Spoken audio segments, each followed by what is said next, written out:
Kapitulli 3. Midis farisejve ishte një njeri që quhej Nikodem. Ky ishte njëri nga krerët e judenjve. Ai shkoi natën te Jezui dhe i tha: Mësues, e dim se vjen nga Perëndia, sepse askush nuk mund të bëjë mrekullitë që bën ti, nëse Perëndia nuk është me të. Jezui u përgjigj: Me të vërtet po të them, se ai që nuk lindet përsëri nuk mund ta shohë mbretërinë e Perëndisë. Nikodemi i tha: Si mund të lindet përsëri një njeri kur është i thyer në moshë? A mund të hyjë për së dyti në barkun e nënës dhe të lindet përsëri? Jezui u përgjigj: Me të vërtet po të them, se ai që nuk lind nga uji dhe nga shpirti i shenjtë, nuk mund të hyjë në mbretërinë e Perëndisë. Ajo që ka lindur nga njeriu është njerëzore. Ajo që ka lindur nga shpirti i shenjtë është shpirt.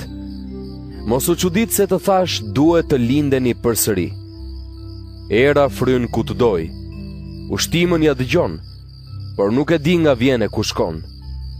Kështu janë dhe ata që linden nga shpirti i shenjtë. Nikodemi e pyeti: Si mund të ndodhin këto gjëra? Jezui u përgjigj: Ti je mësuesi i Izraelit dhe nuk i kupton këto gjëra? Me të vërtet po të them, flasim atë që dim dhe dëshmojmë atë që kemi parë, por ju nuk e pranoni dëshminë tonë. Nëse nuk më besoni kur ju flas për gjërat toksore, si do të më besoni po t'ju flas për gjërat qiellore? Askush nuk është ngjitur në qiell përveç birit të njeriut që ka zbritur prej qiellit. Ashtu si Mojsiu lartësoi gjarprin prej bronzi në shkretë të tir, kështu duhet të ngrihet lart edhe biri i njeriut, që kushdo që beson në të, të ketë jetën e amshuar. Perëndia e deshi aq shumë botën sa dha birin e tij të vetëm lindur, që kushdo që beson në të, të mos humbas, por të ketë jetën e amshuar. Perëndia nuk e dërgoi birin në botë për ta gjykuar botën, por që bota të shpëtohet nëpërmjet tij.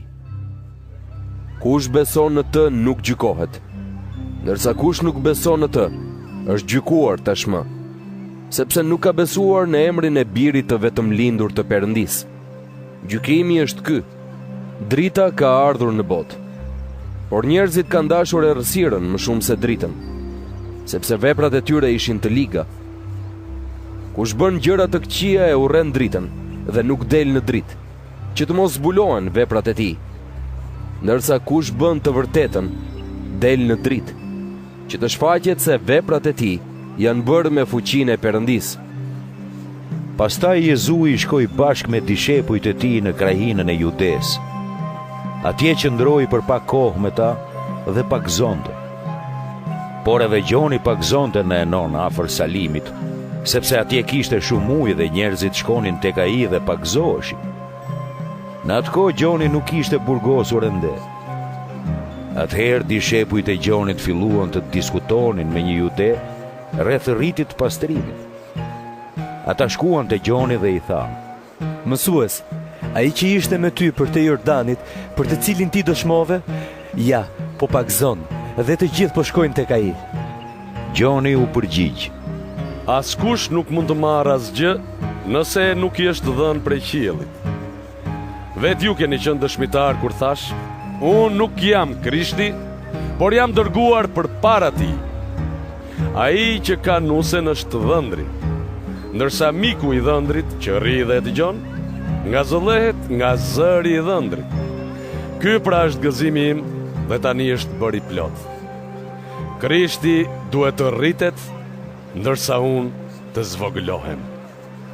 Ai që vjen nga lart është mbi të gjithë, ndërsa ai që vjen nga toka është prej tokës dhe flet për gjërat e saj.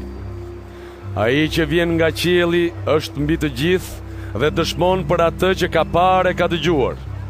Por askush nuk e pranon dëshminë e tij. Kush pranon dëshminë e tij, pohon se Perëndia është i vërtetë. Ai që ka dërguar Perëndia flet fjalët e Perëndisë, sepse Perëndia ia jep shpirtin e shenjtë pa mas. Ati e do birin dhe ja ka lënë gjithçka në dorë. Kush beson në birin, ka jetën e amshuar. Ndërsa kush nuk i bindet birit, nuk do ta shohë jetën, por mbetet në nzemërimin e Perëndisë.